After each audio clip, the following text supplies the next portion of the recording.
Hello friends, all in one education channel में मैं आपका फिर से वेलकम करती हूँ। आज मैं आपके लिए लेकर आई हूँ पर्यावरण पर निबंध। ये बहुत ज़्यादा पूछे जाने वाला निबंध है जो बोर्ड परीक्षाओं में आता ही है। तो चलिए हम देखते हैं।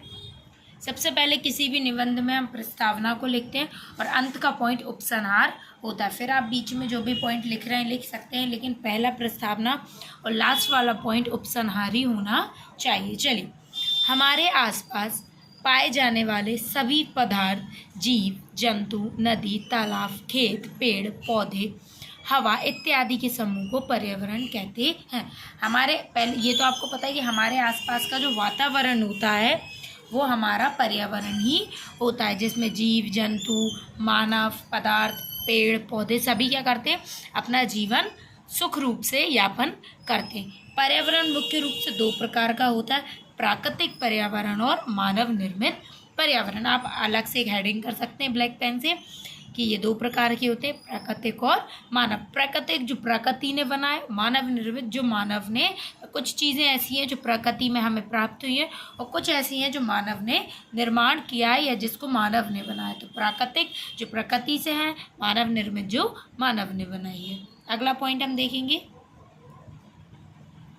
पर्यावरण का महत्व। अब चूंकि पर्यावरण है तो उसका महत्व भी होगा। मुख्य रूप से तो महत्व में यही है कि अगर पर्यावरण नहीं होगा तो एक जीवन यहाँ पे यापन नहीं हो सकता। पर्यावरण का हमारे जीवन में बहुत महत्व है। पर्यावरण के द्वारा ही पृथ्वी पर जीवन संभव है। वही अगर पर्यावरण है तो ही हम यहाँ अपना जीवन यापन कर सकते हैं सुखी रूप से। यदि आज हम जीवित हैं तो उसमें बहुत बड़ा हाथ पर्यावरण का है। हम जीवित क्यों हैं? क्योंकि हमारे आसपास का जो आवरण पर्यावरण है वो हमें अपने में रखे हुए हैं। पर्यावरण के कारण ही हमारी अन्न, पानी, हवा आदि मूलभूत आवश्यकताएं, ये जो मूलभूत हमारी आवश्यकताएं ये पूरी होती हैं।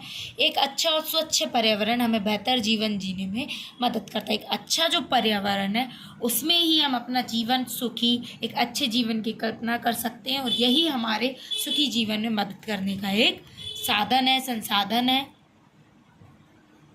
अगला पॉइंट हम देखेंगे पर्यावरण पर मानव का प्रभाव। मनुष्य प्रकृति द्वारा बनाया गया सबसे बुद्धिमान प्राणी माना जाता है। चूँकि प्रकृति ने कई सारी चीज़ों का निर्माण किया है जो सांस लेती हैं, किंतु मानव जो ऐसा इंसान है जो सबसे महत्वपूर्ण व्यक्ति भी है और महत्वपूर्ण बुद्धिमानी प्राणी भी माना जाता है। उसने एक विज्ञान से प्रौद्योगिक विकास किया है तो दूसरी तरह शहरीकरण और औद्योगिकरण भी किया है। उसने शहरीकरण, शहरों के निर्माण हुए हैं, उद्योगों के निर्माण हुए, विज्ञान में जो नई नई तकनीक है उसका भी विकास किया है। मानव ने ये सब किया है। उद्योगों से निकलने वाला धुआं, दूषित पदार्थ आदि प्रदूषण को जन्म दे रहा है। लेकिन पर्यावरण में कहीं ना कहीं प्रदूषण है जो मानव के ही द्वारा हो रहा है। फैक्ट्रियों से जो धुआं निकाल रहे हैं, जल को दूषित कर रहे हैं, ये पर्यावरण के दूषित का एक कारण है। अंत में मैंने कहा था उपसंहार आता है, तो हम उपसंहार देखेंगे जिसमें हम पूरे निबंध का एक क्या सारांश निकला है, हम क्या कहना चाहते थे उसके बारे में कल ना बातचीत करते हैं। पर्यावरण हमारे लिए अनमोल है क्योंकि हम अपना जीवन यापन कर रहे हैं। उसमें हमें बहुत कुछ दिया, उसने हमें कई सारी चीज़ें दी हैं।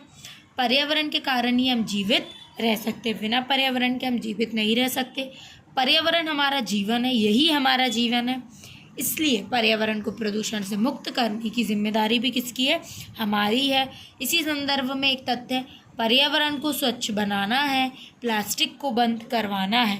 प्लास्टिक जो है वो सबसे ज़्यादा पर्यावरण को दूषित करता है, तो हमें इसको हटाना है। देखिए बेटा, कभी कभी आर्टिकल अनुच्छेद के रूप में भी अब निबंध हट चुके हैं, जहाँ तक है आ रहे हैं, लेकिन अनुच्छेद ज़्यादा आने लगे हैं। तो ये एक पेज का छोटा सा निबंध है, आप इसको अनुच्छेद के रूप में भी लिख सकते हैं। प्रस्तावना और उपसंहार हटा दें, बाकी पूरा ऐसे का ऐसा लिखे, तो ये आपका एक अनुच्छेद हो जाएगा। आप देख सकते हैं ये पूरा आपका अनुच्छेद है। Thank you for watching.